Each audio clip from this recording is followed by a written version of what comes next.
Mais c'est un miroir. Regardez, il y a une mouette qui fait son bain dans l'eau d'un truc. Excusez-moi, on cherche 2 joueurs si ça vous intéresse. On a acheté quelques boosters pour faire des ouvertures et on nous a offert aussi quelques boosters, c'est sympathique. On avance tous les deux de 0. C'est le premier abonné qu'on croise, c'est Timothée. Voilà. Alors ça, c'est un jeu dans lequel vous allez devoir programmer vos actions. Ça c'est clair. Bon, aujourd'hui on se retrouve pour Vogue apparemment. Il ne veut pas montrer sa grosse tranche. Mais c'est un miroir. Alors, du coup... Le lourdeau.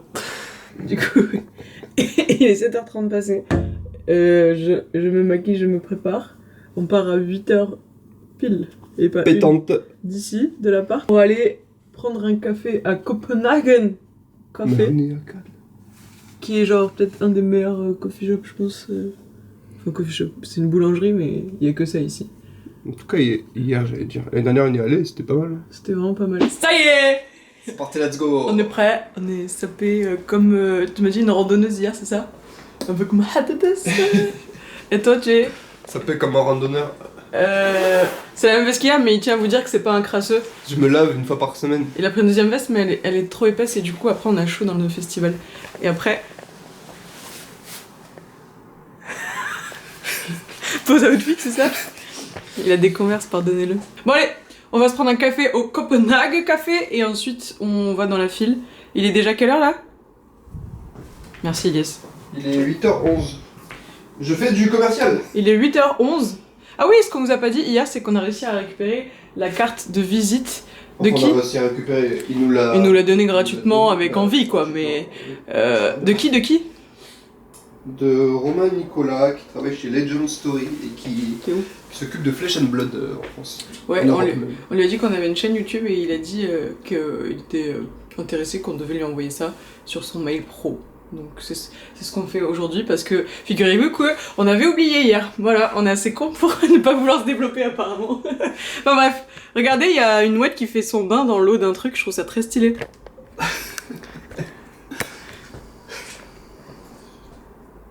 C'est incroyable. Et voilà.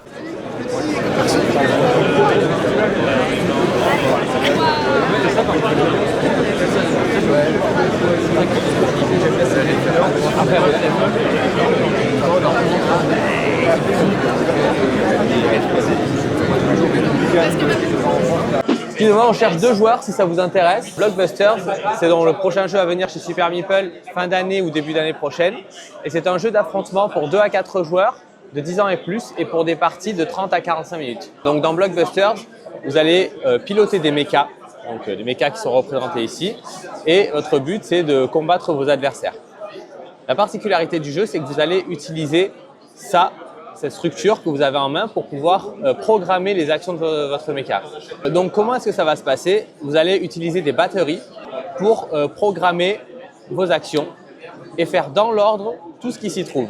Comment est-ce que ça va se passer? Par exemple, donc j'ai mis ma batterie ici, ce qui va me permettre de faire orange puis blanc. Donc je vais l'utiliser pour me déplacer d'une case. Lorsque j'ai activé toutes mes actions, si jamais je me trouve sur un emplacement qui contient déjà un bloc, je vais l'ajouter à ma structure. Tout le monde va prendre une batterie et activer sa structure, ce qui va permettre, voilà, quand ça me revient, je vais pouvoir du coup réactiver une autre ligne pour pouvoir activer orange puis vert. C'est moi qui va choisir l'ordre. Tout à fait, exactement. L'ordre dans lequel je programme dépend du sens dans lequel je mets mon bloc.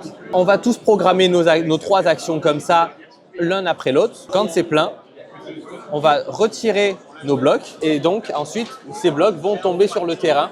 Je vous expliquerai comment un petit peu plus tard, de façon à ce que ça remplisse le champ de bataille. Donc le tour de jeu, il est très simple, c'est vraiment j'active une ligne, je fais mes actions et c'est au joueur suivant. Maintenant, je vais pouvoir vous décrire un peu plus le fonctionnement des blocs. Il y a tout d'abord, je vous ai déjà parlé du bloc orange. Le bloc orange, c'est un bloc de mouvement. Ensuite, il y a le grappin.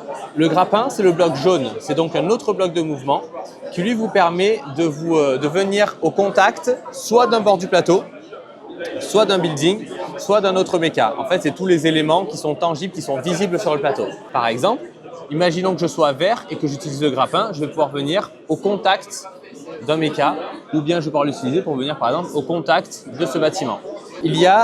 Ça c'est les blocs de mouvement, il y a ensuite 3 blocs offensifs. Tout d'abord, il y a le canon. Le canon, c'est le bloc bleu. Le canon me permet d'infliger 2 dégâts en ligne droite. Imaginons que je sois ici, je vais pouvoir infliger 2 dégâts à ce méca-là. Je dois voir mon opposant pour pouvoir attaquer. Donc si jaune veut attaquer vert, il ne peut pas parce qu'il y a le building qui est au milieu qui empêche l'attaque. En revanche, si j'attaque, je peux attaquer ici quand même et détruire le building. Il sera retiré de la partie. Et donc ensuite la ligne devient accessible pour pouvoir attaquer. Donc bleu peut attaquer s'il a la ligne de vue sans problème. Le mortier, donc lui, il va pouvoir tirer en cloche. Il ne peut pas attaquer en close combat, donc il ne peut pas attaquer si on est adjacent. Il faut être à au moins une case de distance pour pouvoir tirer et attaquer. Donc, la particularité du mortier, c'est qu'on peut attaquer même s'il y a un building au milieu, puisque lui, il va tirer en l'air. C'est le canon, il a une portée illimitée. Et le mortier, lui, peut aussi attaquer de façon illimitée, mais il faut au moins une case de distance.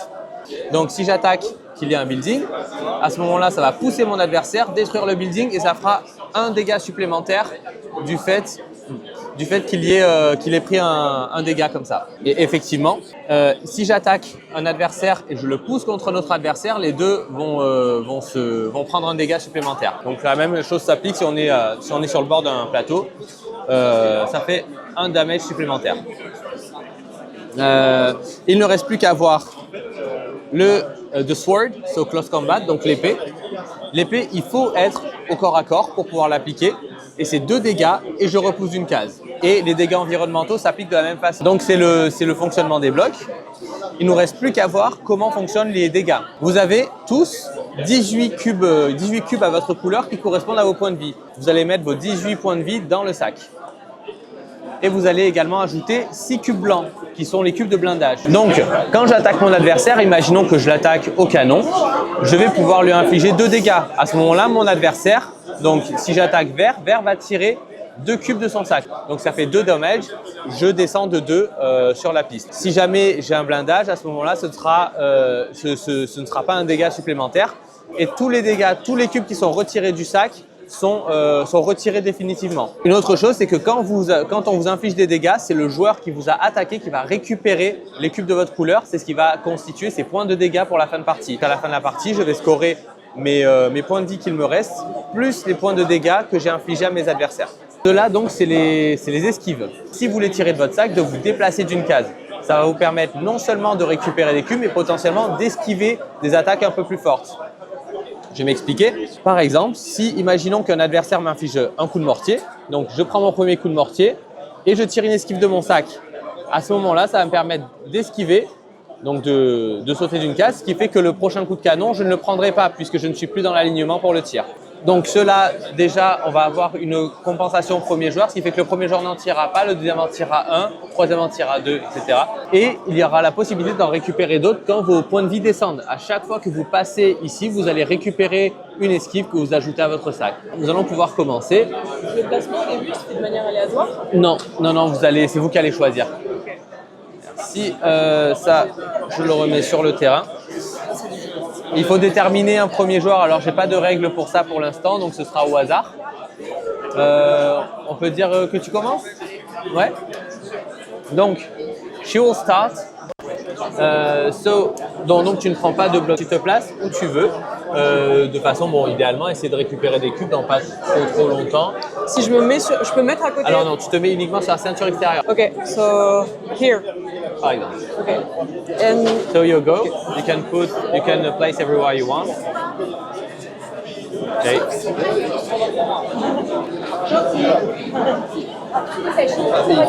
Comme il y a d'autres cubes du coup. ça y est, c'est fait. Ils sont là.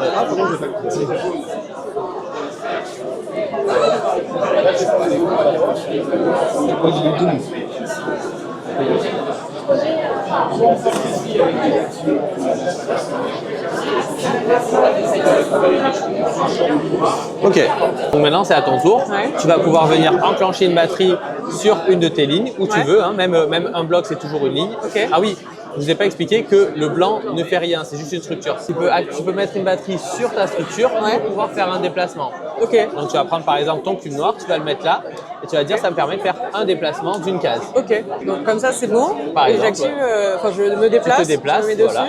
Et à la fin de ton tour, donc tu récupères un bloc jaune que tu places où tu veux dans ta structure, mais pas sur la batterie forcément. Parce que la batterie, tu la retires à la fin du tour. La batterie, c'est... C'est ça, c'est le bloc noir. Ok, d'accord. Et c'est bon, mon tour est fini? Et ton tour est terminé. Ok. Donc si à la fin du tour de quelqu'un, peu importe qui, vous êtes sur une case qui a un bloc, vous le récupérez. Donc là, tu vas être repoussé, Yes, tu thank prends un you. dégât, mais tu vas récupérer le bloc. Ok. Je vais vous expliquer quelque chose en plus maintenant que qu'on arrive au troisième tour. À la fin du tour, le champ de bataille va être rempli, à savoir que les cubes qui sont là vont tomber sur le terrain. C'est la ligne de ciel en fait.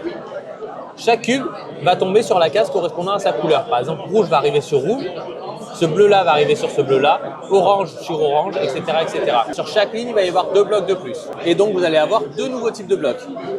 Ceux-là, ce sont les flammes. Les flammes, de la même façon que les autres, si vous terminez votre action dessus, vous allez les récupérer. Mais ceux-là, vous ne les voulez pas. Ils font 2 dégâts. Et les blancs sont les ravitaillements. Ceux-là, au contraire, vous les voulez parce qu'ils vous donnent 2 blindages que vous allez ajouter à votre sac. Ah, et dernière chose aussi importante, c'est que ce qui va tomber sur la ligne de ciel, si vous êtes dessous, vous le récupérez. Et ça s'applique aussi aux flammes, donc attention à ne pas vous trouver sous des flammes. 2 bâtiments ont été détruits.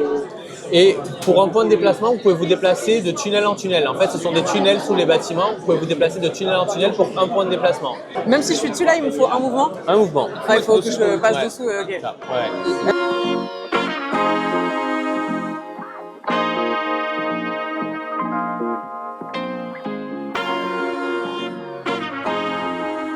Je suis Anthony Chélan, je suis auteur depuis quelques années, 4-5 ans. Voilà, j'ai découvert le monde du jeu il y a 6-7 ans et puis je vais vouloir me mettre à créer un peu plus tard. J'ai créé un premier jeu qui s'appelle Medium, qui est sorti en 2024 chez Don't Panic Games. Ok. Et puis j'ai signé l'an dernier Blockbuster, donc chez Super Meeple, qui va sortir donc soit fin d'année, soit début d'année prochaine, et qui est un jeu pour 2 à 4 joueurs de 10 ans et plus, pour des parties de 30 à 45 minutes. Ok. Comment t'es venu un peu l'idée du jeu? Est-ce que c'était une thématique qui a poussé l'idée, ou est-ce que tu avais déjà des mécaniques de jeu en tête que tu voulais appliquer et ensuite tu as eu cette idée de méca, etc. Alors c'est vraiment venu par itération en fait, parce que bon, donc, je suis auteur Blockbuster, mais en fait on est deux, on est co-auteurs. Je travaille également avec Tanguy Tabuteau, qui est l'auteur de Chorale chez Two Tomatoes. Et en fait donc le jeu est parti d'une idée qu'il avait au départ, qui n'avait rien à voir avec ce qu'on a aujourd'hui. C'était vraiment la construction de blocs en bois, chacun dans son coin, et qui était très intéressante, mais il était bloqué sur certains trucs. Donc on a commencé à travailler ensemble et on a développé au fur et à mesure. À un moment, j'ai eu ce matériel de blocs entre les mains pour une autre idée de proto qui n'a pas abouti. Et en réfléchissant, en itérant, on a fini par arriver à l'utiliser donc dans Blockbusters. Donc cette mécanique de programmation en 3D dans l'espace pour servir un jeu de combat en arène. Ok. Est-ce qu'il y a eu des moments dans l'itération, je suppose, où vous êtes retrouvé confronté à des difficultés particulières et vous avez décidé du coup de mettre certaines mécaniques que vous aviez de base en tête de côté pour soit les remplacer par d'autres, soit les abandonner complètement? Alors ouais, et en plus en particulier du coup sur ce jeu, parce que en fait ce qui est assez complexe à développer avec ça, c'est que ce jeu peut être un gigantesque bac à sable, c'est-à-dire que les possibilités de développement du jeu, de mode de jeu, de fonctionnement, elles sont quasi infinies, et donc il a fallu faire beaucoup de choix au cours du développement. On aurait pu tomber dans le piège de partir sur des trucs de plus en plus complexes, de plus en plus difficiles, mais on a essayé d'essayer de garder une partie assez réduite avec une expérience assez courte et qui reste plaisante pour le joueur. Et surtout, nous, ce sur quoi on veut axer, c'est quelque chose de dynamique. Dans les itérations, notamment, on était parti sur quelque chose d'un petit peu trop froid au départ, un peu trop jeu abstrait, entre guillemets, qui ne correspondait pas forcément à la DA du jeu. Voilà, comme en arène, il faut que ce soit dynamique et en plus, on trouve que c'est un type de jeu sur lequel on a un petit manque souvent. Dans les jeux de combat en arène, tu as beaucoup de cartes, beaucoup de textes à lire, etc. On a voulu garder quelque chose d'assez fun et dynamique et se garder la possibilité de complexifier plus tard dans d'autres extensions de boîte si possible. Donc il y a des extensions déjà prévues, enfin des idées de mécanique qui pourraient s'ajouter. Ouais, tout à fait. On est en train de travailler sur des extensions actuellement pour le jeu. Je ne sais pas si c'est possible de le dire ou pas, mais du coup, est-ce que vous avez eu l'idée pour les personnages de leur donner des pouvoirs spécifiques, chacun, pour une certaine asymétrie? C'est quelque chose auquel on a pensé également, sur lequel on a un peu travaillé. on a décidé de finalement ne pas le faire parce qu'en fait, on estime que l'asymétrie vient de la construction. C'est-à-dire que c'est les joueurs qui construisent leur propre asymétrie pendant la partie. Et à chaque fois qu'on a essayé, le problème c'est que si on détermine l'asymétrie dès le départ, ça va engager les joueurs à construire d'une certaine façon, ce qu'on voudrait éviter parce qu'on veut que les joueurs restent complètement libres dans leur construction. En fait. Trop bien. Et est-ce que du coup, ce serait pas possible d'ajouter cette asymétrie au fil du jeu? Parce que par exemple, là, on a récupéré certains blocs. Bon, ça, c'est des blocs de dégâts. Mais on peut récupérer d'autres blocs de construction comme tu disais, pour construire notre méca comme on le souhaite. Ouais. Ce serait aussi possible de récupérer des genres de passifs ou des armes supplémentaires pour s'orienter vers un autre type de jeu ou pour améliorer, par exemple, je dis n'importe quoi, un coup à l'épée fera un point de dégâts de plus, ce genre de choses. Je sais pas si vous avez pensé à ce genre de choses ou si c'est vraiment pas... On y a réfléchi à essayer de donner de l'affinité aussi sur des blocs. Ça pose d'autres problèmes. On va dire que si on donne de l'affinité sur certains types de blocs, même pendant la partie, ça va pouvoir orienter le joueur et c'est vrai que ça fait envie. Le truc, c'est qu'on reste quand même très dépendant du plateau pour la récupération de certains types de blocs.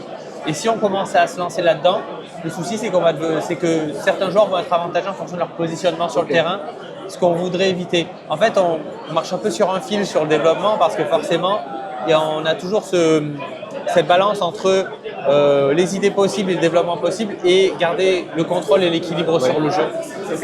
Un peu, et sur l'autre axe, il y a la balance contrôle et fun quoi, aussi parce que plus il y a de contrôle, plus c'est déterministe, plus il y a de la justice pour les joueurs. Plus on va mettre de chaos, donc là typiquement avec le système de sac dans lequel on tire des cubes, on a ce chaos, mais du coup ça peut rendre le jeu un peu injuste. Donc on essaie de trouver le meilleur équilibre entre tout ça. Donc on est obligé de tirer un peu les fils dans tous les sens pour essayer d'arriver à un équilibre global. Et pour l'instant, avec la symétrie, on n'est pas arrivé à trouver quelque chose qui nous satisfasse pleinement. Ok, trop bien. Je sais pas si tu as quelque chose d'autre à ajouter, si tu veux nous parler de... Non, rien de particulier, si ce n'est que nous on est très contents de pouvoir avoir présenté le jeu pour ta chaîne et puis voilà, on engage tout le monde à venir essayer le jeu, on a envie de le montrer au maximum, avoir le plus de retours possible et voilà, on espère que ça va prendre, que ça va marcher parce que on y croit et on a envie de porter ce jeu avec ce qu'on pense être une originalité et voilà, d'apporter notre petite pierre à l'édifice du monde du jeu. Où est-ce qu'on pourra vous retrouver du coup prochainement en dehors de Cannes? Pour l'instant, on n'a pas d'autres salons prévus. On a encore un peu de développement à faire. Là, l'idée c'était d'avoir un premier jet et un premier jet de retour pour être sûr qu'on n'ait pas trop mauvais niveau équilibre. Il faut qu'une fois qu'on a ça, on récupère toutes les données, on travaille et on ressortira ensuite une version un peu plus aboutie. Et là, il faudra qu'on discute avec Super Meeple, voir sur quel salon on peut se retrouver. Trop bien. Eh ben, merci beaucoup. Merci à toi. C'était un bon salon du coup et une bonne suite pour ce jeu-là. Ça va, c'est gentil. Merci et puis encore merci d'avoir joué. Merci. You got me laughing like I've never been hurt.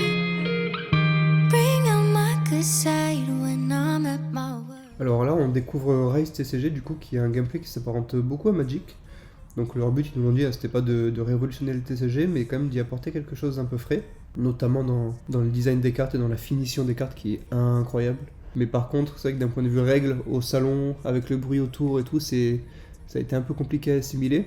Même si je suis habitué aux règles de Magic auxquelles ça ressemble beaucoup, je pense que pour un nouveau ou une nouvelle joueuse, c'est un peu plus difficile. Effectivement, ça n'a pas été hyper agréable tout du long. Il faut prendre aussi en compte, je pense, l'animateur, l'envie de l'animateur, la complexité du jeu et ce qu'il a aussi envie d'apporter pour une première game en fait en tant qu'animateur. Bon, néanmoins, il expliquait très bien les règles, c'est juste que je pense qu'il y a une vraie difficulté pour quelqu'un qui n'est pas du tout joueur de TCG à la base, mais à la limite simple collectionneur, de se retrouver face à un TCG aussi complexe que celui de Magic, tout simplement. Donc je crois que je resterai accroché au TCG comme Altered, Lorcana, Flesh and Blood, qui ont, je trouve, des gameplays qui sont beaucoup plus agréables et, j'allais dire, intuitifs presque pour des néophytes TCG.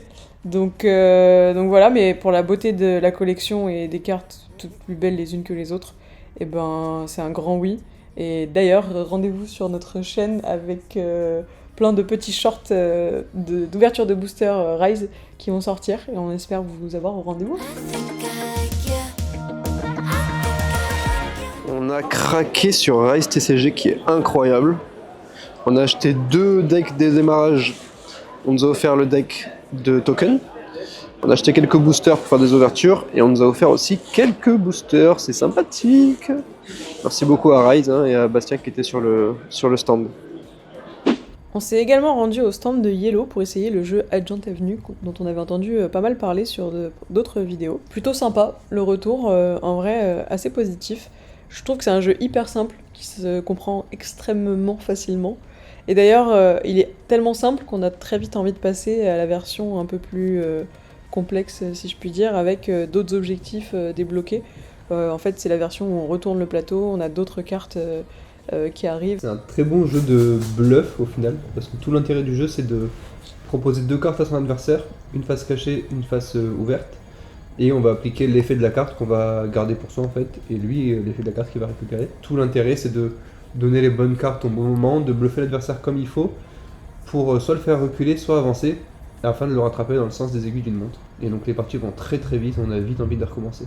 On se retrouve maintenant sur le stand de Scorpion Masqué pour découvrir Tag Team, qui est un jeu qui va ressembler un peu à une bataille traditionnelle comme on connaît, sauf que on va chacun incarner 2 personnages avec des pouvoirs spécifiques, et on va pouvoir au fur et à mesure de la partie venir pimper un peu notre deck avec des cartes en plus qu'on va venir ajouter entre nos cartes avant ou après, pour pouvoir surprendre l'adversaire avec de nouvelles actions. Donc il faut savoir que le jeu est encore en progression, donc il y a encore un petit peu de travail dessus, il n'est pas encore à la vente. Par contre, il nous a été recommandé par notre ami auteur de jeu, et on l'a trouvé absolument super. Dans la boîte, on peut retrouver 12 personnages différents, avec chacun une spécificité en termes de pouvoir, de manière de jouer en fait. Yes avait un viking avec... un viking loup-garou qui se transformait... ours, pardon, qui se transformait à partir du moment où il était... hautement atteint, en fait, il gagnait un certain nombre de points de vie, et ces points de vie devenaient finalement son attaque. Donc c'est comme ça que à la 3e ou 4e partie, il a commencé à enfin m'avoir et me tuer. Ça va. Moi j'avais Qingxi, pardon, je sais pas si je le prononce très bien, qui elle avait une flotte navale avec 40 bateaux, et qui était super, enfin moi j'ai beaucoup aimé la jouer. J'avais aussi Joanne d'Arc, of Arc plutôt, précisément. Elle, en gros, elle concentrait un peu sa colère, où il y avait des cartes qui me permettaient de déplacer un petit peu mon pion jaune là sur le cercle qu'on peut voir à droite de l'image. Et en fait, quand on avait fini par faire tout le cercle, en fait, elle attaquait et elle était hyper forte. Et Ilyes avait aussi un personnage Wong Fei Hung. La spécificité à lui, c'était d'attaquer un peu en 2 temps. En fait, la première fois, on va mettre un marqueur étourdissement sur l'adversaire, et la deuxième fois, on va lui faire des dégâts. Et c'est un peu le maître Kung Fu qui va un peu retourner sa force, la force des adversaires contre eux-mêmes. C'était assez intéressant à jouer. J'avoue que j'ai un peu galéré à prendre en main, surtout le Bodvar, là, le Berserker. Parce qu'avec lui, j'ai pas pu faire grand chose jusqu'à la fin. Et c'est vrai qu'il y a qu'à la dernière partie que j'ai réussi à gagner, et où ça a été un peu plus rapide une fois que j'ai réussi à le transformer en ours. Mais ouais, j'ai hâte de voir le jeu terminé, d'essayer d'autres personnages. Je pense que c'est un jeu qui va pouvoir bien marcher à sa sortie.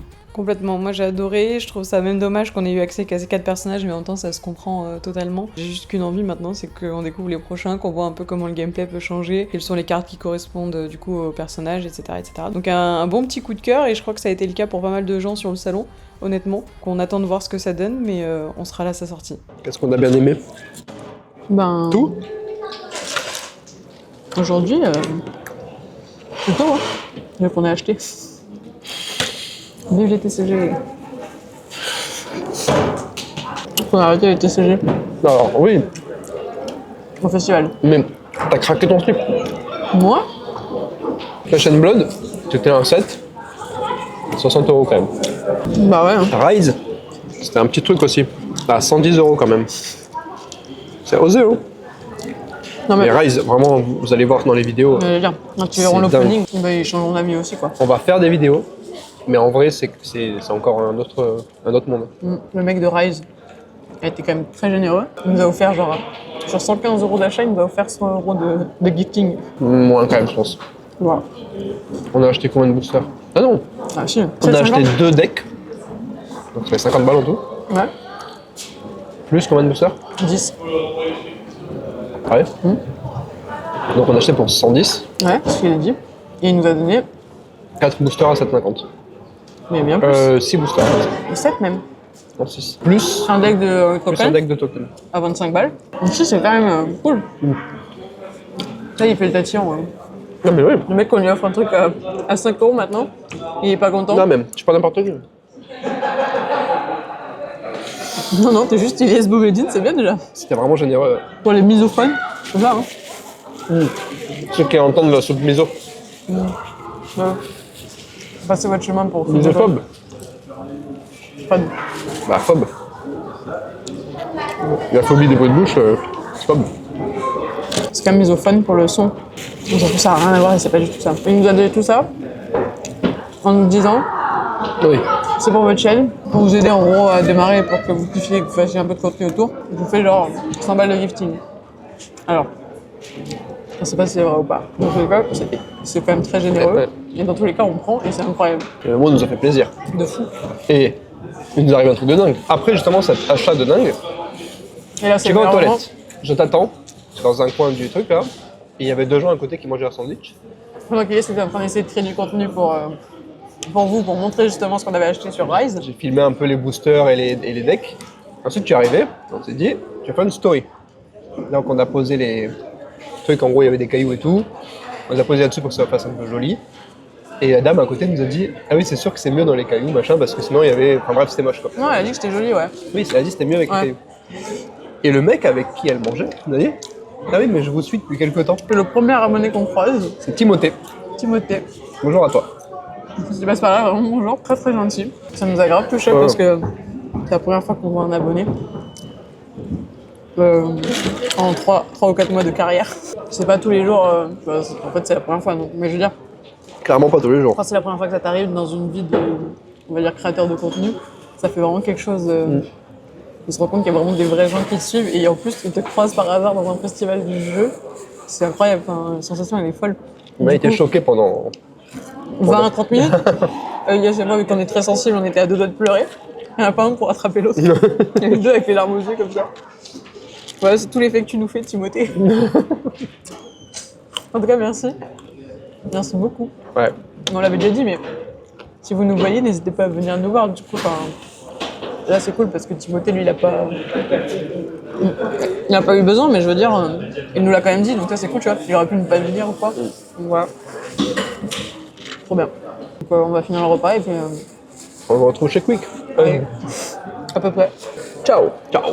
Et pour bien terminer cette journée ludique, on s'est rendu sur le stand de Azul Duel. On en avait déjà entendu parler dans notamment des vidéos. On connaît pas du coup la version classique et c'était un peu pour nous l'occasion de mettre le pied dedans. On a beaucoup aimé l'univers graphique, etc. C'était vraiment très joli, la direction artistique. La manière de jouer également. Malheureusement, on nous a aussi dit que la version classique finalement avait une partie duel qui était très très bien et que la version duel à côté n'était pas forcément nécessaire. Nous, on a beaucoup aimé et on recommande en tout cas si jamais personne n'a joué à ce jeu.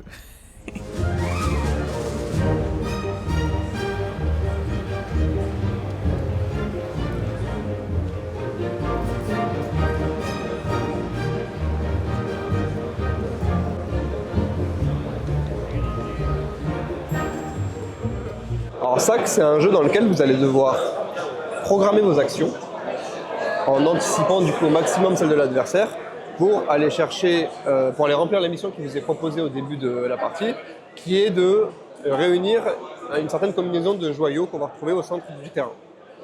Pour ce faire, on va disposer donc de cartes. Donc on a chacun les mêmes cartes et il y a 2 fois chaque action. Parmi les actions, on va retrouver se défendre, donc ça va réduire les dégâts qu'on va recevoir. On va retrouver des actions de déplacement qui vont nous permettre de se déplacer en fonction du personnage qu'on va jouer. On va avoir l'action sort qui va nous permettre de lancer des sorts, tout simplement. L'action attaquer qui va nous permettre de cogner. Et enfin l'action canaliser qui va nous permettre de récupérer des énergies pour lancer les sorts. Au début de la partie, il va y avoir une espèce de phase de draft dans laquelle on va construire notre personnage. Cette phase de draft, elle va se composer, elle va se faire en fait avec les cartes qu'on a ici. Chaque joueur va avoir un pool de points à dépenser, un pool de 9 points à dépenser, dans les différentes catégories qu'on a ici.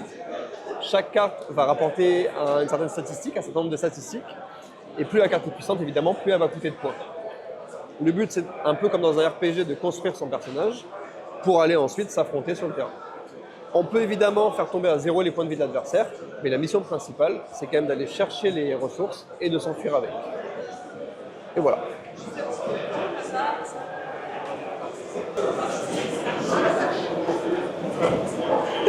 C'est assez clair. Jour 3.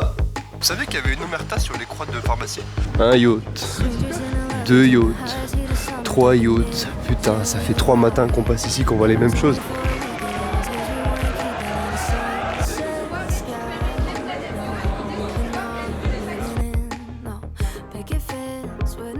Je suis KO là. Ouais, pareil. Oh, t'as une slash.